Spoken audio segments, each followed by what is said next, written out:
دیکھیں جب ہم معرفت حاصل کریں گے تو ہمیں مولا کے تقاضوں کا بھی پتہ چلے گا، ان کے فرامین کا پتہ چلے گا. اس سے ہمیں پتہ چلے گا کہ محبوب جو ہے وہ اپنے محبین سے کیا چاہتا ہے. کیوں امیر المؤمنین جو ہے وہ میسم کی دکان پہ جایا کرتے تھے، کیوں امیر المؤمنین عمار سے محبت کرتے تھے، کیوں مالک اشتر سے محبت کرتے تھے؟ کیونکہ یہ وہ ہستیاں تھیں کہ جنہوں نے ہمیشہ اس محبت کے اندر محبوب کے تقاضوں کا خیال رکھا ہے، اپنے آپ کو اپنے محبوب جیسا قرار دیا ہے. میں اس کی مثال دیتا ہوں کہ جناب مالک کی جب شہادت ہوئی تو مولا نے واضح طور پر فرمایا کہ مالک کی مثال ایسے ہی ہے جیسے علی کی مثال جو ہے وہ رسول اللہ کے لیے تھی. تب یہاں سے پتہ چلتا ہے کہ مالک کتنے شبیہ تھے مولا کے. جناب عمار، جناب میسم، جناب کمیل، یہ شخصیات جن کا ہم ذکر کرتے ہیں، کیونکہ انہوں نے اپنے زمانے کے امام کی اقتداء میں، ان کی محبت میں ان جیسے اوصاف اپنے وجود میں پیدا کیے تھے. آج امام زمانہ یہی چاہتے ہیں کہ تم اپنی عبادات میں، اپنے اخلاق میں ہم جیسے نظر آؤ. اصل یہ چیز ہے، نہ کہ ہم مختلف چیزوں کو اپنی طرف سے گھڑیں اور ان کو امام سے منسوب کریں اور پھر ان کی پرستش میں لوگوں کو مبتلا کر دیں.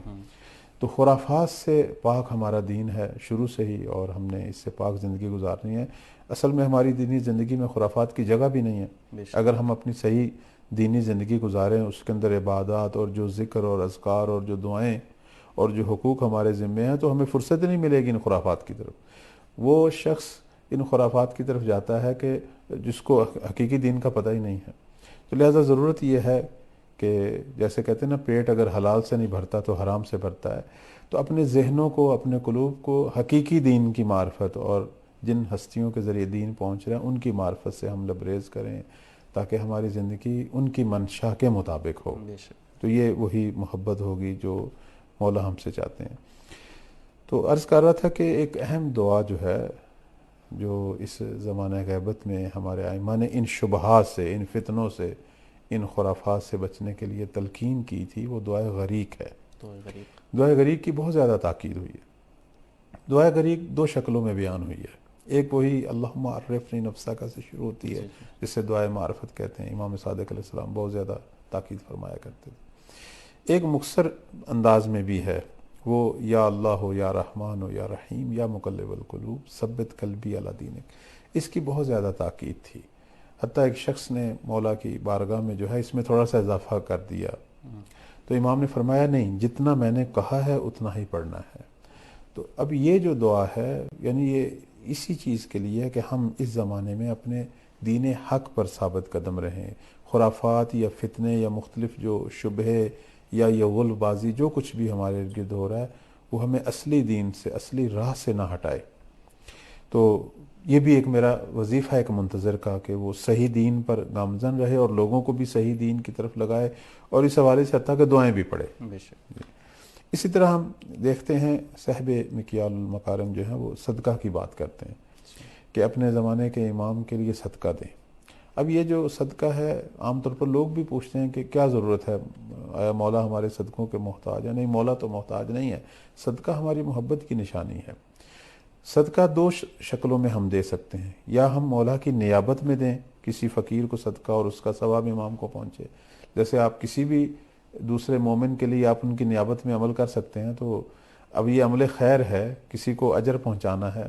امام غائب ہیں، ہم کچھ اور تو پہنچا نہیں سکتے، اس طریقے سے ثواب تو ان کی بارگاہ میں پہنچا سکتے ہیں. گویا جب عام مومن کی نیابت میں ایک اچھا کام کیا جا سکتا ہے تو امام کے لیے تو بدرجہ اولیٰ کرنے کیوں میں نہیں کر، اس کا ثواب بھی امیر زیادہ، المومنین ہے وہ، ہاں ان کا بھی ثواب زیادہ ہے. لہٰذا کہتے ہیں صدقہ جو ہے یا تو ان کی نیابت میں دیں کہ ثواب مولا کو حاصل ہو، یا ان کی سلامتی کے لیے دیں. یعنی یہ میری طرف سے ہی ہوگا، لیکن میں اپنے مولا کی سلامتی کے لیے دے رہا ہوں کہ میرے امام جو ہیں وہ جہاں بھی ہیں، بالاخر وہ شرق و غرب میں ہیں اور مصروف ہیں بالاخر. اور اس وقت وہ سب سے بڑا دشمن ابلیس ہے ان کا. دنیا شیطان جو ہیں وہ سارے ان کے دشمن ہیں. تو مولا جو ہیں بالاخر خطرات کی زد میں ہوتے ہیں، تو اللہ ان کی حفاظت کرتا ہے. تو میں بھی اس امر میں ایک اپنا حصہ رکھتا ہوں.